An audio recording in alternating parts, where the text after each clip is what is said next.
ни наслаждая сон. Защото те си след деца с песен сърца. Още?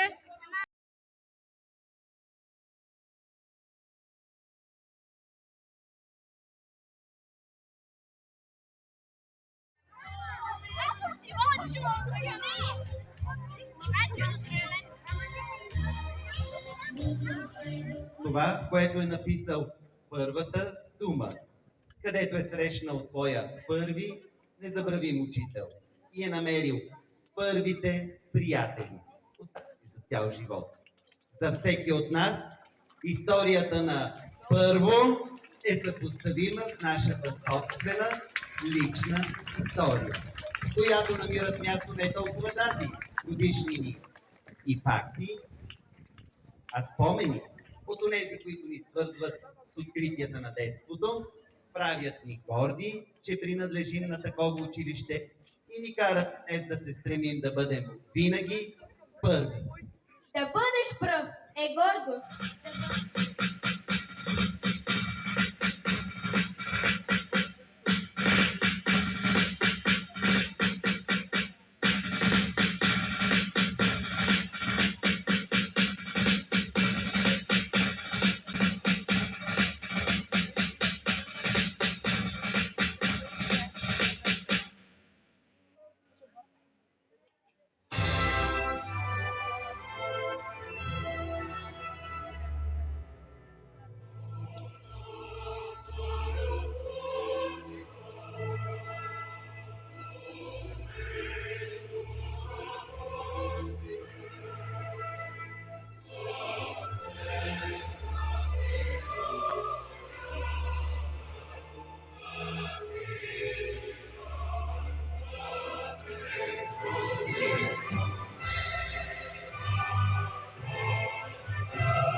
Нашето знаме е свято, защото на него са образите на светите братя Кирил и Методий, основоположници на славянската книжност и писменост и книжнина. Поколения са го носили с чест и гордост. То е чисто и неопетено като звездите и гордо като делото на правоучителите. Пазете го.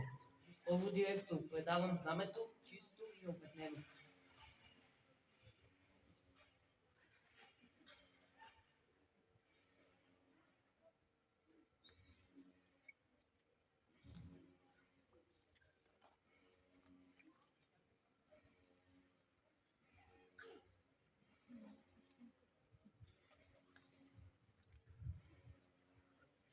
Госпожо директор, приемам знамето. Обещаваме да го пазим чисто и неопетено, да съхраняваме и продължаваме традициите. Знамени групи по местата си, колон, марш! Свободно! Хилядолетия блестят като скрижали славянобългарските писмена, които солунските братя са ни дали в далечни и тревожни времена. Благодарим ви, дразновени братя, за Кириловото А, Б, за тази вечна светлина, която е озарила нашето небе. Кирил и Методий.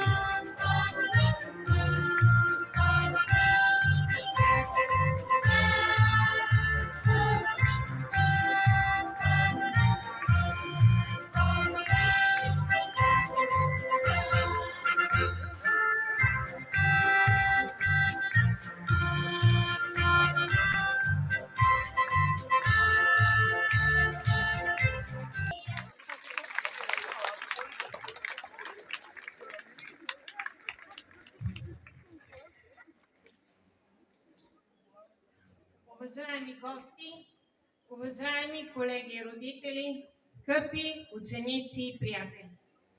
Днес е патронният празник на нашето училище който отбелязваме неговата 204-та годишнина. Отдаваме почит на светите братя Кирил и Методий и се молим да ни вдъхнат дух, разум, дръзновение и смирение. Продължаваме тяхната просветителска мисия и отправяме поглед напред към бъдещето като отговорни и достойни Заедно граждани. празнуваме великото дело на първоучителите и се прекланяме пред него. Давам думата на инженер Огнян Атанасов, кмет на община Кюстендил, за празнично приветствие.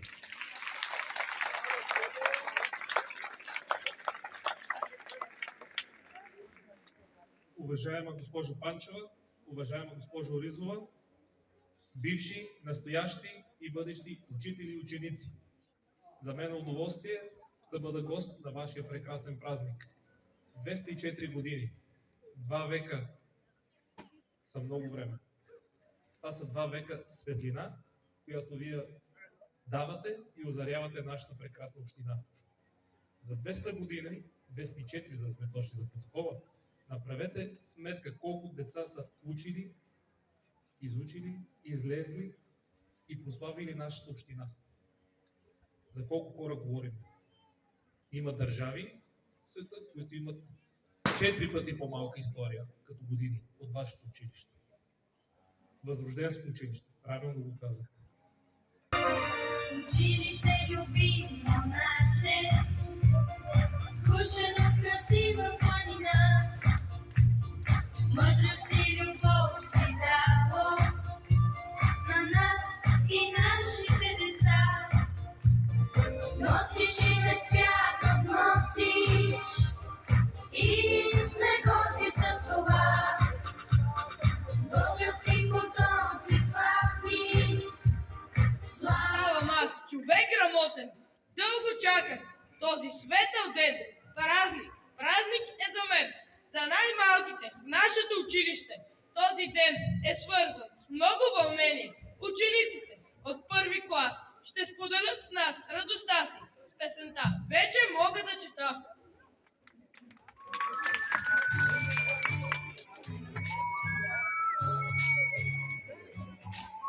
Микрофон не замечал.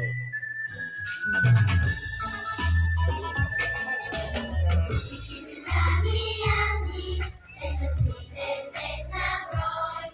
Като всеки първокласник, чувствам се сега герой. Мога да чета и пиша, празник е незабравим. Ако плаче, то въздиша, трябва да се раздели. Празник е страхотен, става наш човек грамотен. Дълго чакам този светъл ден, празник е за мен. Празник е страхотен, става наш човек грамотен. Дълго чакам този светъл ден, празник е за мен.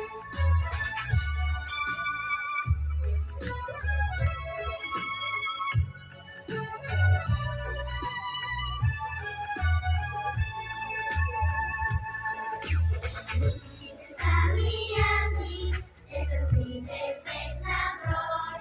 Като всеки първокласник, чувствам се сега герой. Чувствам се добре незнайни, ще откривам по света.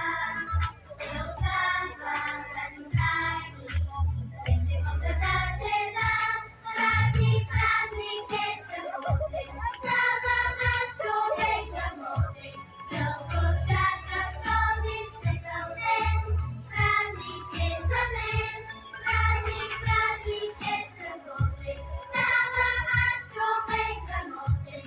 Дълго чаках този светъл ден, празник е за мен. Дълго чаках този светъл ден, празник е за мен.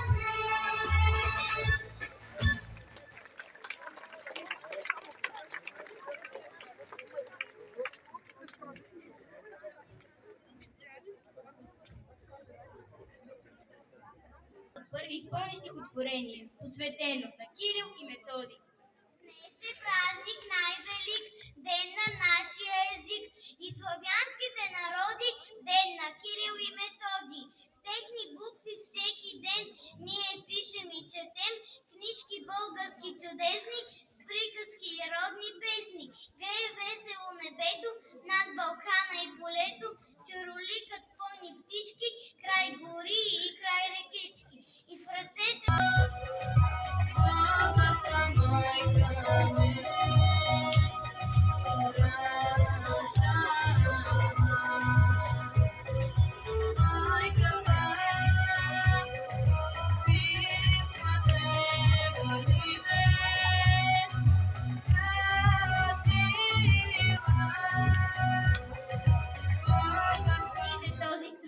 ден в календара на българина и сме закърмени с неговата чистота и добродетелност, с искрено родолюбиво преклонение пред духовния подвиг на славянските първоучители. Споменаването на имената им, припомнянето на сътвореното от тях ни прави повече българи, карани да се чувстваме горди, че принадлежим към славен и духовно извисен народ, който има свое заслужено място сред цивилизованите народи на Европа и света. Кирил и Методий са живи в признателната ни памет, а тяхното дело разпръсква светлина и озарява пътя ни напред. Красотата на българското слово и богатството на българския фолклор са само част от причините да се гордеем, че сме българи.